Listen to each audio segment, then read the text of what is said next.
Okay, so good morning, everybody, and welcome to the next PA Forum Zoom series. I am delighted today to be joined by Andrew Knight from the Spark Company. Myself and Andrew, we met, as some of you may remember, many weeks ago. Mark Patch from the Fairway Learning did a session for us, and I'm part of an open door group. And met Andrew, and we hit it off straight away. He was really keen to do this session. He's very passionate about the assistant role, and has got a massive experience in HR. And so he really wanted to deliver this session today, which is the personal assistant as a trusted advisor. So please do interact with us in the chat box throughout. And without further ado, I'd like to introduce you to Andrew. Hi everyone, good afternoon, and thanks Daniel for that kind introduction. No pressure with my massive experience that you just referred to, obviously. It's good to be with you today, and I'm glad to be able to talk to a group of like-minded people about what the assistant role is and how you guys can become more of a trusted advisor as opposed to, in some cases, maybe just treated like a useful resource or someone who just focuses on logistics. And I realize that I'm talking to a range of people with a range of experience today. So I've kind of split today's conversation into two parts, as Daniel outlined. First of all, I've got a couple of slides and I'm going to share some resources with you. We'll record that part of the session. The second part of the session is a bit more interactive, a bit more conversational, either through the chat box or if you want to speak directly to the group, you can. And I thought we'd have a conversation about the material that I've prepared in the first half to see how that feels and if that's given you any ideas or any inspiration or if you want to clarify anything. So that's kind of the structure of the session today. I suppose I should just check that everyone can hear me okay. That's the first thing. And if you want to give me a nod, that'd be brilliant. And the second thing is I'm about to share my screen. So you should see a nice picture of an iceberg. And then shortly you'll see a set of slides. So hopefully that's on screen now. And what I want to talk to you today is kind of this concept of the trusted advisor. And as I said, I'm going to share some resources. Daniel and I will also send out a copy of these slides so that you've got copies of all of the links and everything that's in here. And if anything comes up in the conversation that I can add as an additional resource, I'll do that before we send it out as well. So you'll probably all recognize this show, whether you've watched TV or not, because if you're an EA or a PA, there was a period of time a few years ago where everyone was being compared to Mad Men, and rows and rows of people dressed in 60s clothes, typing furiously at typewriters and essentially doing whatever the boss says. And I think what's really interesting about that period of time, and I'm passionate about equality as much as I am about people feeling part of the business. And I think one goes with the other. It was a very kind of female-dominated role, and it was perceived to be quite passive. And essentially, you did whatever the boss said. The boss was invariably a man in that case. And I think the world's moved on significantly. And as much as I love the kind of the style and the way in which this show was put together, this piece of fiction doesn't go anywhere near what you guys do today, but it's an interesting comparison of how far we've come in a period of around 50 years. I think the workplace today is far more collaborative, and certainly the executive assistants, the personal assistants, and those who are in those kind of roles, even if they're called something different, like office managers and coordinators and other various titles. We work in a very collaborative space, particularly now with COVID, but even pre-COVID, offices, becoming more open plan, teams becoming more remote. And again, I don't have to tell you guys that presents certain challenges, but it also presents certain opportunities for collaboration. And I certainly think that the role of a PA and an EA is far less passive.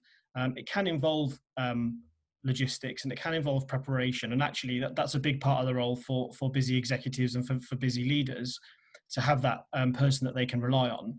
But I think actually you guys are in a really unique position in the business. You're trusted with a great deal of information. You're kind of the glue that holds a senior team together often. And I hope that and the exec team work with you. And I want to focus today on this concept of trusted advisor. And to begin with, I wanted to define what we mean by trust. And I appreciate that this might be a subjective term and a subjective viewpoint.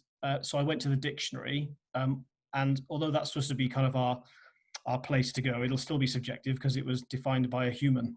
So I came across this definition. It's the firm belief in reliability, truth, or ability of someone or something. And we use trust both as a noun and as a verb. Having trust in somebody, or I trust somebody, and there's a lot of emotion around the word trust. It's not just a word, and it's difficult to prove as a fact whether you do or don't have trust in somebody. And for you guys as a team, that there'll be people that you can already think about, and I just ask you to visualize your main customers, including the director or leader that you work with. There'll be people that you trust, and there'll be people that you sort of trust or trust to a point, because maybe you're getting to know them, or maybe they've done things in the past that erode your trust. There'll be people in your business, stakeholders, who you definitely do not trust. And I'd just like you to think a little bit about why that is, and whether those feelings and whether those relationships are reciprocal. So, how do they feel about you? And, when you're working in your exec team as a member of that team, what do you do to create that trust in you and the belief in you about your reliability and your ability to get things done? Because we all have those abilities, and sometimes half the battle is communicating it as opposed to doing it. And I'd just like you to have a little think about trust in your team. And you don't need to put this in the chat box, but give yourself a kind of a score out of 10. How much do you trust the person that you're directly working with, directly working for? How much do they trust you? 10 being the most, and obviously 0 being maybe a bit of a car crash. Just keep that to yourself. I'm not going to check your homework, but it's just a way of kind of working out where you are and what is trust. Trust is an emotional brain state according to Psychology Today. So it's not just an expectation of behavior. It's kind of multifaceted. I'm going to share an article with you as part of the references in this conversation today, so you can read the full article. I've picked out 3 elements of that article that I've just sort of tried to simplify here, but there are loads of really interesting suggestions in the article that I'm going to share. But this emotional brain state isn't just about behavior. Trust is partially acting in a way that depends on other people. And again, depending on your life experiences and your psychological makeup, you may prefer to trust people up front and then see if they're going to let you down. You might decide that you're going to keep your trust very limited until someone has earned that trust from you. And that's just how we are, isn't it? As people, we've got different ways of trusting or not trusting, and different ways of letting you into our circle of trust or not. And there's no right or wrong on that. But acting in a way that depends on somebody else can be quite challenging, particularly now in this remote working environment where everyone's a face on a screen in a Zoom chat like we are today, or voice on the end of the phone, or even a typed message on Teams or an email. It's also a belief that a person will behave in a certain way, and that belief is formed as much about our experience with them as an individual as it is with our experience in the company and the culture that we work in, the expectations that our exec team set, and our life experience. But it's also an attitude that somebody is or isn't dependable, and all of those things, along with other factors, come together to form a state of mind, an emotional state. It's not a factual state because you can't prove or disprove that trust is there or it isn't there. It's something that we feel.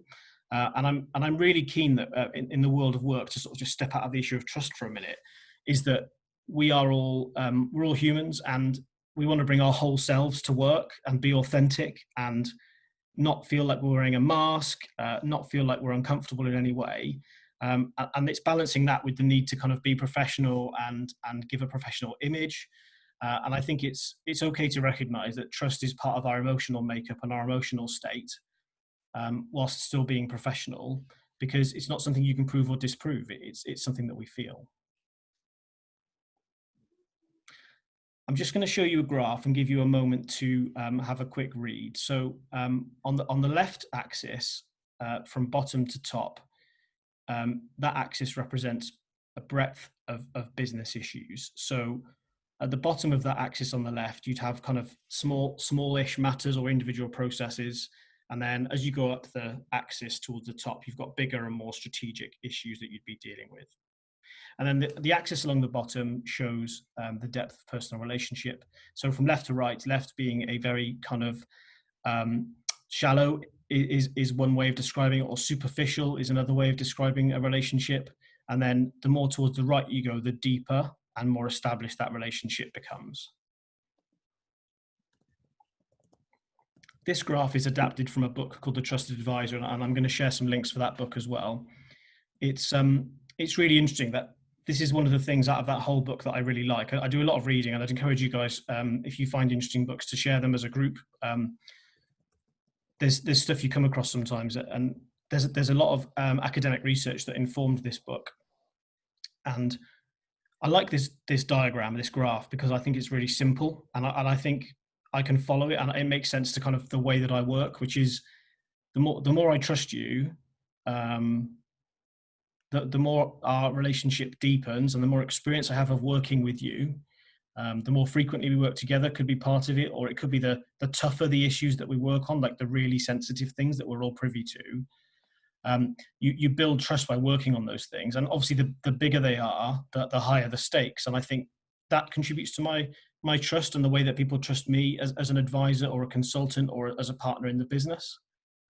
And this is where I started thinking about today in our conversation, is the best PAs and EAs. And again, I know loads of titles come into that, but the best PAs and EAs, or people who do those roles that I've ever worked with, are the ones who can be trusted with lots of things. It's not just kind of like the corporate secrets, the trade secrets of the company. It's about the really serious decision making for the future and the direction of the company. And you get to be a trusted advisor as an EA or a PA if you can contribute to that conversation, and you're not a passive observer, you're part of the senior team. So the journey to trusted advisor could start when you're hired, not knowing anyone in the team, and you're an expert in whatever your field is. You've worked in an industry for a number of years, or as an experienced PA, you've got that background that means you can sit down, you know the job, you know exactly what you're doing, you're just adapting to a new environment.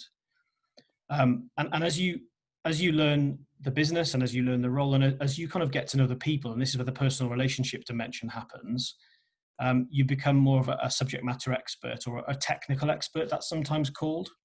And this progresses. So as the relationships deepen, you move more into the valuable resource. The stuff that's shared with you is bigger and more strategic, and there's more consequence to it. And similarly, as the trusted advisor end of the graph, the relationships are much deeper at this stage, and the issues that you discussed, that the stakes are higher, essentially, whether that be big strategic issues or commercial issues. And again, it depends on what role you are doing, what sector you work in, and what the executive is that you're supporting does in their day job. And we can use this as a kind of a guide, particularly if right now you don't feel like you are a trusted advisor, or you feel you're kind of somewhere on the scale. You could look at it as an opportunity to not artificially, but to try and deepen those relationships, to kind of move yourself more into that space. You could ask for, or you could indicate that you want access to bigger projects or stuff for your development that again moves you into that space by going into greater breadth of work, or manage a bigger team, that kind of thing, if you manage a team of PAs and EAs as well. So I'm going to come to kind of suggestions a bit later on. Some of the questions that Daniel and I had in were about, well, how do I become this mythical trusted advisor, unicorn PA that everyone loves? That's really individual, and we're going to talk through some of the ideas around that. But I've seen this graph crop up over a number of times since I've read the book, and I'd encourage you guys to take a look at it. By the way, I didn't write the book, so I don't benefit by you reading the book. And if you want to, there's a couple of QR codes there you can scan with your phone now if you want to hold your phone up to the screen and scan with your camera. And in the slides that Daniel and I will share with you later, there'll also be a link to this book on Amazon.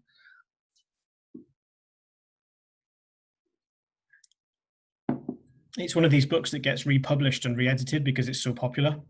And a lot of business consultants that I've worked with over the years use this model when they are coaching people to become indispensable, essentially. And I suppose this is perhaps a good time to introduce the idea that it's not just about how good you are at developing those relationships and working on bigger issues, because that's important, but it's not the whole thing. Some more recent research is coming out, and you know, when you see academic research that tells you something that is blatantly obvious, it sort of brings a smile to your face.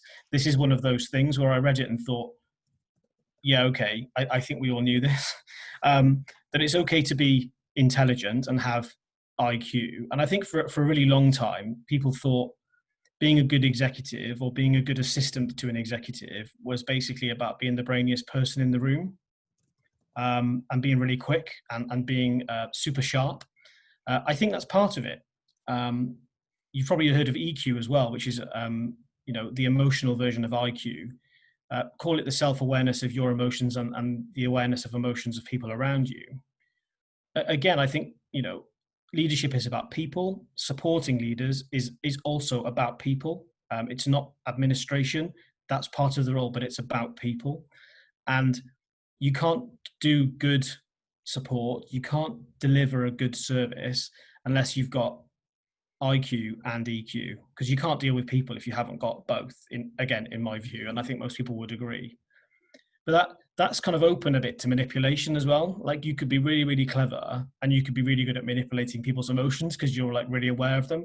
And again, imagining your exec team or people you've worked with previously, customers in your business, there are probably people you can think about that are really quite calculated and can do that really well. And you may not feel like you could entirely trust them because it was like they were playing on the emotions of people.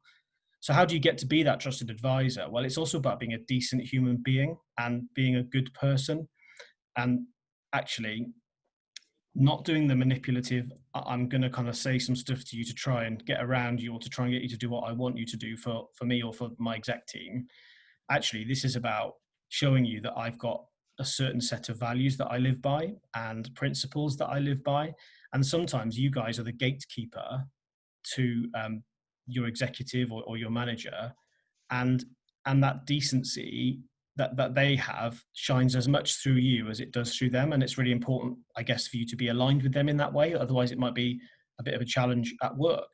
So you kind of, the trusted advisor position on the graph, if that's our utopia, I don't think it is just about what I read in the Trusted Advisor book. I think it's important to be able to deal with a broad range of issues. I think it's important to have really deep relationships. But if you come to, well, how do I form those deep relationships, particularly at the executive level, I think you've got to be sharp. You've got to be able to talk to people and be able to listen. And you've definitely got to demonstrate, not just be, but demonstrate that by your values and your principles and the way you do things, that you're a decent human being. And I think you can cover a lot of that in the way that you are working with your team, the way that you work with customers, the things people say to you by way of recommendations about you, or the praise that you get from your manager, or the stuff that you don't get to see necessarily, but that is said to the directors team about you, stakeholders, suppliers. A whole range of people will be feeding back about you all the time. I do want to talk about some practical ways we can make that happen. And before I go on to all that kind of stuff and get you guys more involved in the conversation, I'm just going to pause here because I've been talking for nearly 20 minutes. And I'm going to ask Daniel if there's anything in the chat box, any questions or any comments that we might need to just touch on. Just stop the sharing while we do that. There's not any particular questions, but I think there's been some really, really good conversations about trust. I think when you were talking at the trust slide, some people have said, personally for myself, I tend to trust people until they break that trust.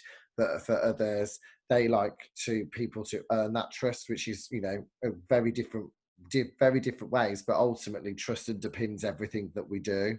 And so that's been really interesting conversation. People are fascinated by the QR code as well in the chat box, scanning the QR code for the book as well. And that's the kind of general gist I've got here. I think some people have had some bad experiences in the past when it comes to trust. And just to kind of give you a personal example for me, um, just to kind of relate to that is, we've had some restructuring at work, so a lot of our managers have gone now that have trusted me in the past, and I've got completely new managers, and I know that I've got to rebuild that trust with them again. But for me, I would like to think that they would automatically just trust me unless I do something wrong, which is how I've always worked. But I think I'm quite conscious that I'm going to have to go back into an environment where I need to try and build that trust again. And I think a lot of us may be feeling the same in the new environments that we're either working in now or the environments that we're going to go to. So I think if anyone's got anything to add to that, please add in the chat box. But what do you think, Andrew? Well, if I just go back to this, the idea of kind of, and you should be able to see this definition, firm belief in the reliability, truth, or ability of someone to do something. For some of us, that might manifest itself, using your restructure example, as, you know, this person's in the role, they've been hired by somebody that wasn't me, but they must have been competent to be hired, and therefore I trust that they will do the nuts and bolts of their job. You look at things like someone's length of service, or their time in a role, and you work out where they are in their training and induction and what support you can give.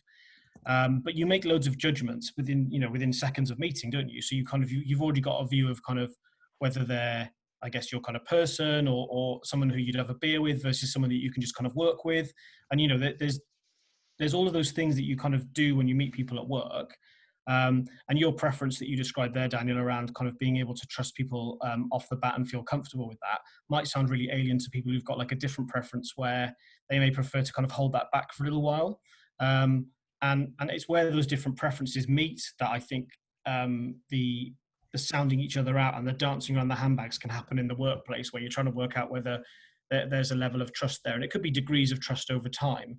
And even if you trust somebody up front in a really open way, perhaps, or in a really kind of you're quite free with your trust, that correct me if I'm wrong, Daniel, but there's probably going to be periods of time where that trust would build as well. It's not like it's just all or nothing.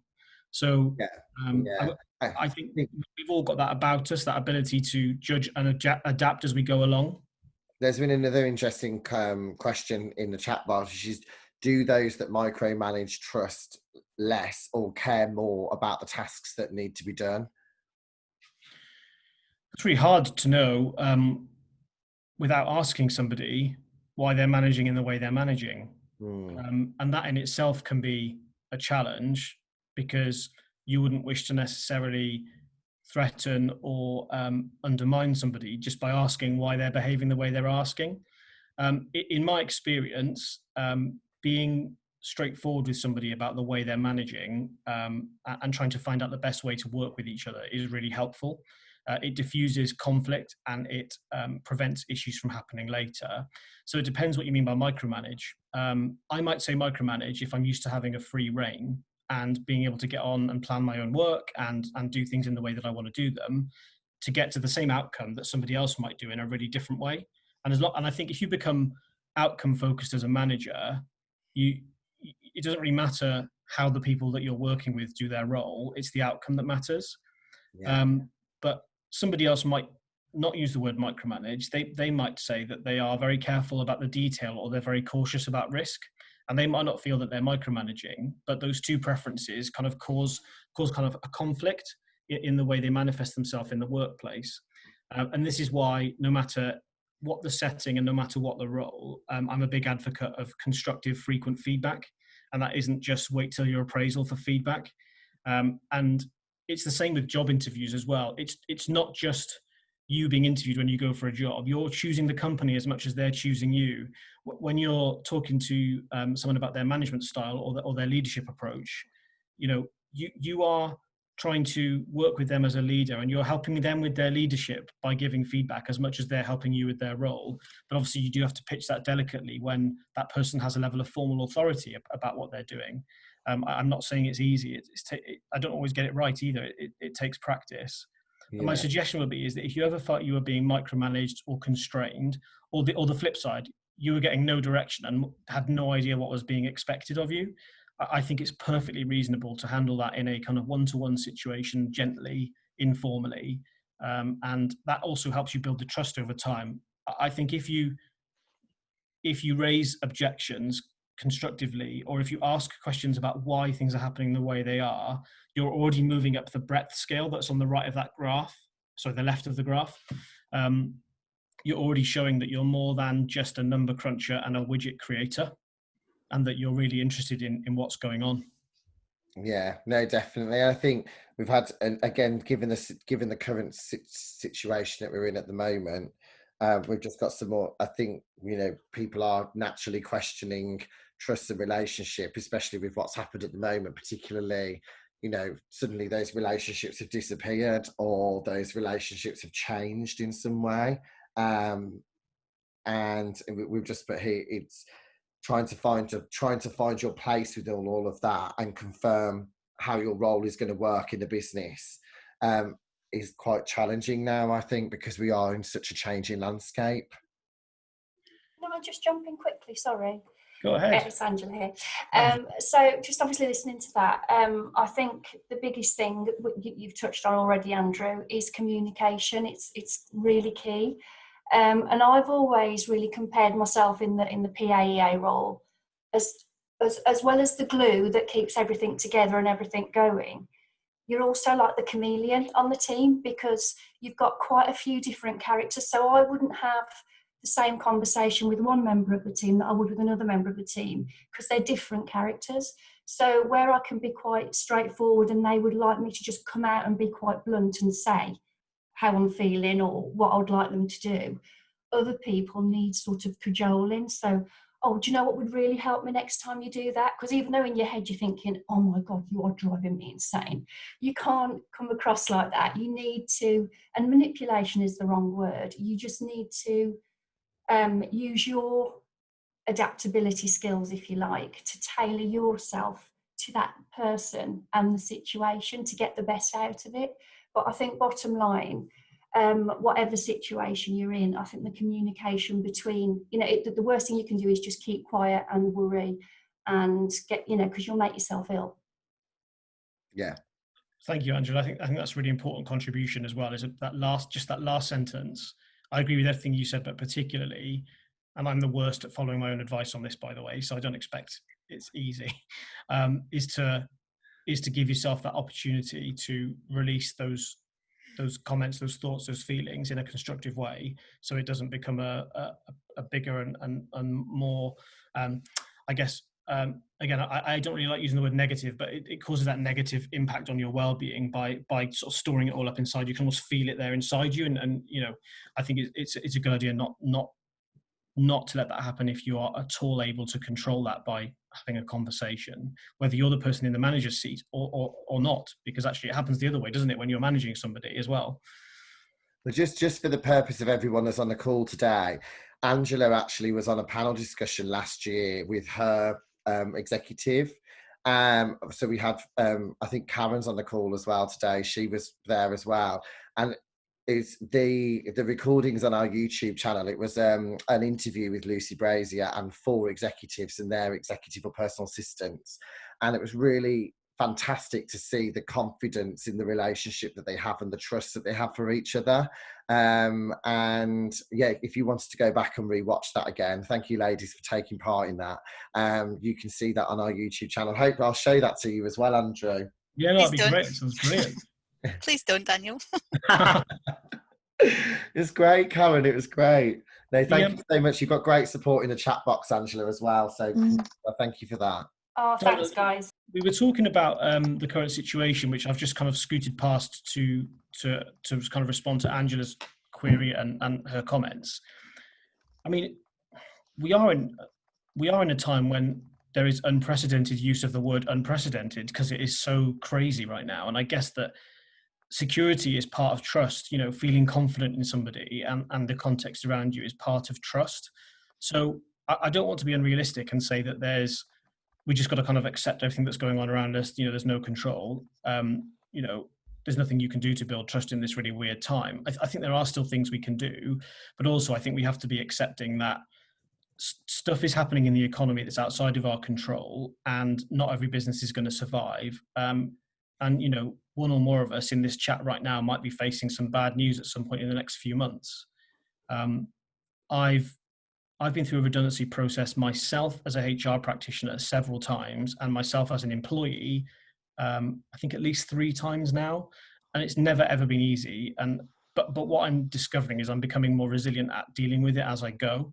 And I've kind of learned that for me, what works is to trust that the person I'm talking to is giving me the right information, and to challenge when not, and actually to stick up for myself if I'm in a situation where someone's talking about restructuring or perhaps reducing hours and those kind of things.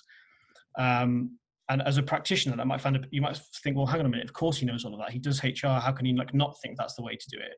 But it's different when you're sat in the room. So when you guys are sat in the room with your EA/PA hat on, supporting an exec team, talking about changes to the workforce, some of you probably with HR responsibilities tagged onto your role in certain circumstances, you are being invited to talk about those more strategic, in-depth matters. And I would encourage you to, if you feel you've got something to contribute, to have your 2 pence in that conversation if it's appropriate. You probably know the workforce in ways that other people don't because of the formality of their roles, and you can probably add something to that conversation. And I can see in the chat box, thanks to Narinda, who's just kind of put her hand up and said she's not afraid to say she's under consultation. Narinda, I'm sorry to hear that. I posted some stuff on LinkedIn about what to do if you get a redundancy consultation letter. And my main advice is go and read the ACAS website first. It's really helpful and really practical. And for you guys, whether you are on either side of that conversation table in the next few months, that's a really useful resource. And I think 99.9 times out of 100, companies will behave ethically and will try and look after their people, even when they're making tough decisions. The advice is there to help when you're in that situation. But also you sort of go into a bit of an autopilot mode, or you sort of hunker down and go into the stuff that matters for you during those conversations. And I absolutely respect that it's not an easy time at the moment. Daniel, we probably could do with, if there aren't any other questions, pausing the recording at this point, and we can maybe talk about some of the ways that we might want to grow trust. Because I've got some suggestions, but they might produce an emotive response, or people might be super happy about them. I don't know. Yeah, no, that's fine. I think we've given everybody a taste. So I'm going to stop the recording now. Just bear with me.